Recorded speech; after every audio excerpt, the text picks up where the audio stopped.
Good afternoon, people on the internet. Today is Friday, February 28th, and I'm going to open gym tonight.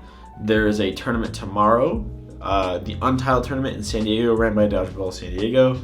And then next week, we're going to head in Tucson, but for tonight, we are staying here. I just wanted to give you guys like a desk setup video kind of thing, along with open gym. And then later on in the night, I want to talk about some topics that people have been sending me regarding how to make Team USA, some things about role players and how they fit into a national team, and how really being the main character doesn't work unless you're, like a one-of-one player, or you have a play style that works specifically and, hey, we really need that right now.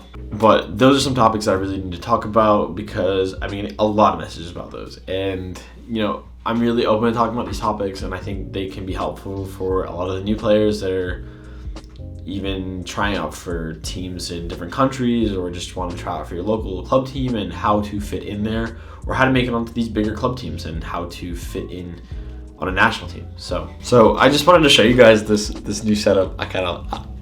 I'll fuck with it.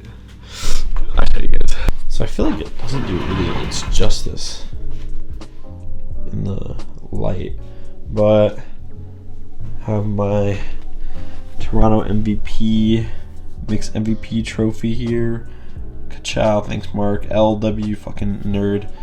My new FICA, and the new desk setup with my new MacBook that is going to save my ass for the next couple of months, so that I don't have to, come all the way back home to edit my videos. I can edit them on the road now and get these videos out a little bit sooner. I also spent a bunch of time on this closet here. Let me just turn on the light.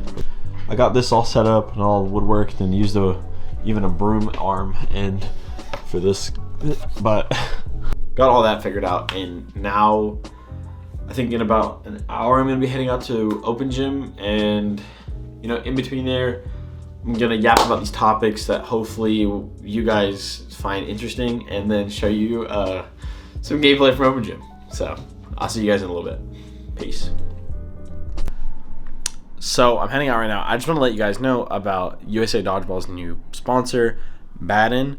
The baden balls I've had for a very long time. I have one in the car, and I will talk to you about it now that I can, thanks Nick Factorin. He's the guy, I believe he's the guy that gave me the balls, and I've been using it for over 3 months, and the ball's still super solid. I've used it on concrete, I've used it on hardwood, I've used it on wood with a blanket over it, and it's still like I bought it yesterday. I think the first batch that I got weren't necessarily too round, we'll say. But overall, the ball and the skin and the feel, I've gotten tons of reviews from other players and like people that don't even play dodgeball, just asking like how accessible do you think this is to like smaller hands, and like people that just don't have like the greatest of grip strength, and they said it was fine. So from my experience, the new baden balls are going to be killer and absolutely a step up from the WDBF balls, especially from like a price standpoint. Don't quote me, but they are going to be cheaper than getting WDBF balls, especially in the US, because the price is just absolutely astronomical if you're not like a big league and you're buying like really bulk and wholesale prices. Because I think we're paying close to $22 a ball from like me, like an individual on Amazon or wherever we find them, from Dodgeball World or whatever. So soon enough we'll have an affordable ball, and I think they're going to be here in a warehouse in the US, so they won't be taking too long to ship. So yeah, that's sick. I'm really excited for that, actually. I think he said that they'll start using them in April or May, or as soon as the shipment gets over here from Baden, from wherever third world country they're getting printed at. So yeah, shout out the Team Malaysia keeping me warm tonight, except for all the guys that went to API. I mean, I love you guys. Yeah, let's head out to Dodgeball. How you doing, Levi? Good.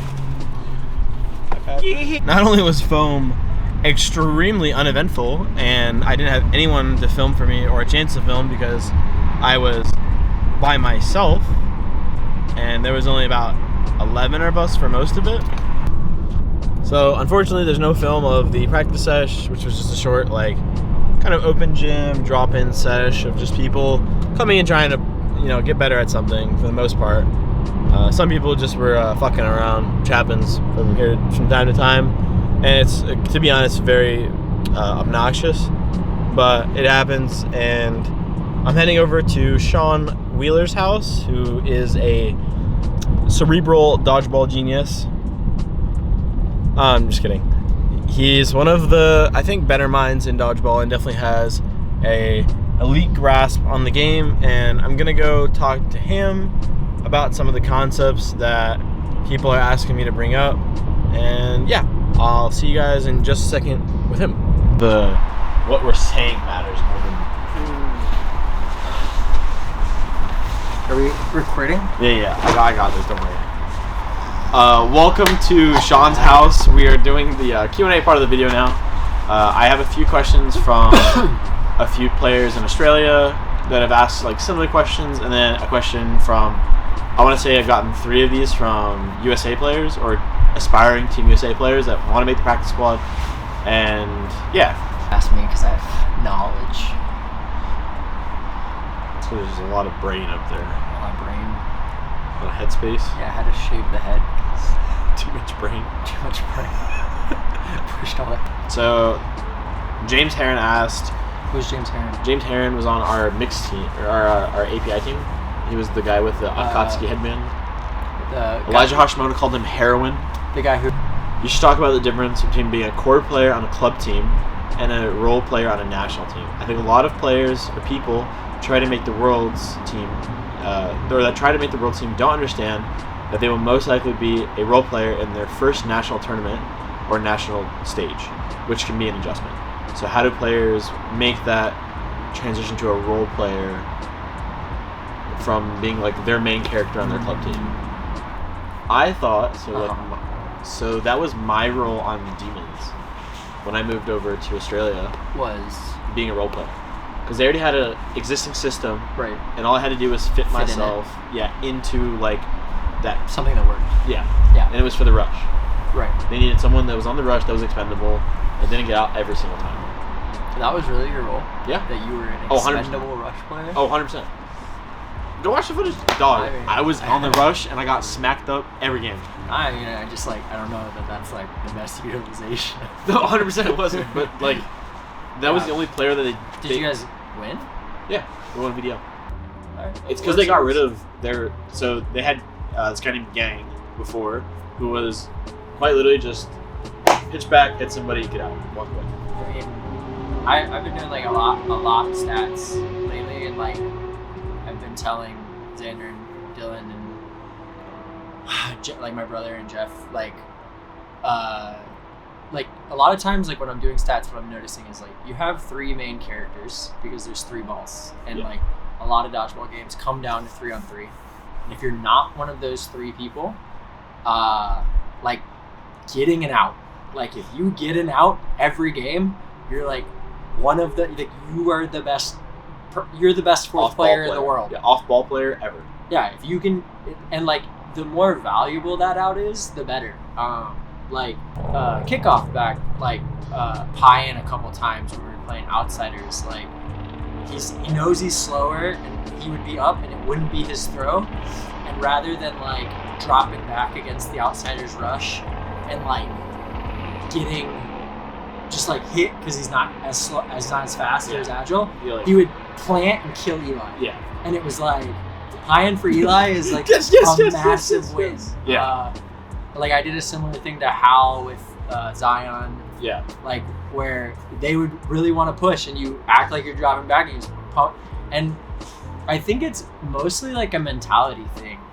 Because the thing is if you're good enough to be a main character on a club team, which like I was for many years. Like I was the guy on Brick Squad, and then I moved to teams and like foam became a better ball type and cloth and I didn't play corner as much, and I like you have to learn to play off ball, but it's like if you have the skills to like get kills when you have a ball and like play at the speed, like when you're getting rushed back every time, like finding your 1 kill every game should be easy. Like it's just a mentality shift. And I know for a lot of people, like my brother, I think struggles with it. Like Chris is like infinitely better as a high usage player. And I think for him, it's like a rhythm thing. Yeah. That like, as he sees the reps and he gets the ball thrown at him and he gets like the speed going, he levels up. And so like when he like is off ball and like maybe gets targeted early and gets out early, it like disconnects his flow, right? So I think like I see a lot of players actually struggle with that. It's actually funny. I think we have like, obviously like I think Dylan's one of the best on-ball players in the world. Yeah. Like as I've been watching more and more numbers, even numbers-wise. Numbers-wise, he's just like unbelievably hard to hit, like 6 or 7 targets per out compared to like 4.5 for the next best player on our team. Like he's unbelievably hard to hit. But Jeff is actually an interesting example of like we need him to play corner on our club team. Yeah. But he's actually probably a better off-ball player because he like. I mean, look at the finals. He misses blocks a lot. He drops. No. He doesn't miss his block. Jeff has given up on blocking actually, and just starts. Jeff doesn't like to block anymore. Right? No, he'll stand there with a ball in his hand, and if the ball gets thrown to him, he throws it on the ground and goes like this. Because like he doesn't want to play corner, but we keep asking him to because our team's better when he does. Yeah. But like he wants to be that role player because like for him, I think it's like more fun to be off the ball and not having to be like. There's just so much responsibility that comes with being with like a main character. You have to play the game more. Right, and it's like that's the thing is like you also have to like when I say like it's easy to switch from main character to like important role player. It's actually like it is like because like are you a good main character? Right? Because, like, if you're on a team that loses a lot and you get 20 throws a game and you get 4 outs, like sure, you have raw output, but you're not efficient. Yeah. Like, are you, like, and, like, you know, what are you, how efficient are you for your team? Because, like, that's the other thing, is, like, you know, you were saying, like, your job was the rush, and if you could get a kill on the rush, you were great. We won every time. At the thing, like Kendall took our pitch and has like gets out like on every other throw, but like gets a hit like 60 or 70% of the time. Like hit, back up, jump, hit the feet. No, but like if he gets a hit 60% of the time and gets out 50% of the time, he's 10% in the plus. That, you know what I mean? Like that's a 1.2 KD. Like you're doing great. Because your good players on a national team should be able to get over a kill per game. Like the players that you're fitting into their system. Because, I mean, like USA is going to be that example in 2026 or the next rotation. Right. You're going to fit in with Eli. Me, Shota, Eli, Jeff, and Dylan. And whoever that 6th guy is has to feel like what our pie role is. It's like whenever you are handed the ball or if you're on the rush or if you're on this, you just have to do like one thing per game and the rest of us will put our output. Like we will win the rest of the game. I'm convinced. Yeah. It's really like you watch high level dodgeball and just like getting a hit. If you get a hit and you leave your best players in, your best players win games. So that's what the thing was in 2021. It was like, oh, we got everybody we out. got 3 outs and Eli's 1-on-2. We win. Right? They didn't even have to get it. Everybody didn't even have to get a kill. Just one. Yeah, just one kill. Or and 4 out of 5 of you get a kill. And or it won't be 5s and then Eli's gonna win the rest. Yeah. All right. Yeah. Okay. Bye, Sean. Bye, Xander. Bye. Jamie says bye. Bye, Jamie.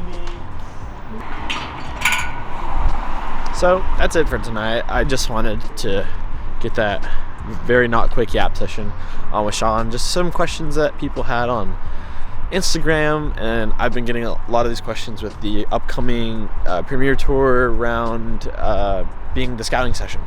So if you guys are on any of these teams and you have like an opportunity to be either like a role player, an off-ball player, and just really make yourself like known every game that you are, you know, getting your outs, being active, and just being like overall a nuisance on court.